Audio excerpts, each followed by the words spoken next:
Demonstrasi penolakan kenaikan harga bahan bakar minyak atau BBM yang dilakukan Aliansi Mahasiswa Cipayung Plus Sumatera Selatan di Kota Palembang berbuntut pembakaran ban di simpang RSK Caritas Palembang.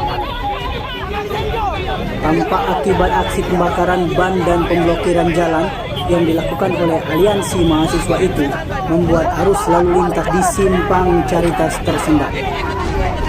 Aksi bakar ban yang dilakukan oleh mahasiswa ini sempat membuat situasi antara polisi dan mahasiswa bersih tegang. Sementara, massa aliansi masih terus berada di tengah simpang Caritas membuat lingkaran. Selain itu, mahasiswa juga melakukan orasi penolakan kebijakan pemerintah menaikkan harga BBM.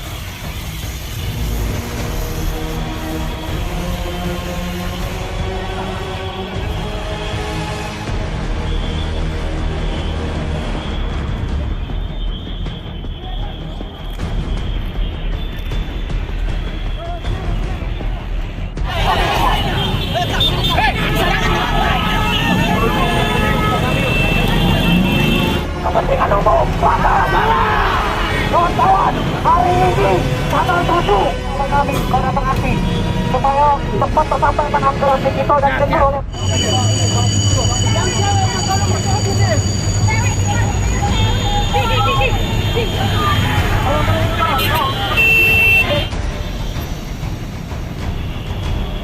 Tim Liputan Sumsel ABTV melaporkan.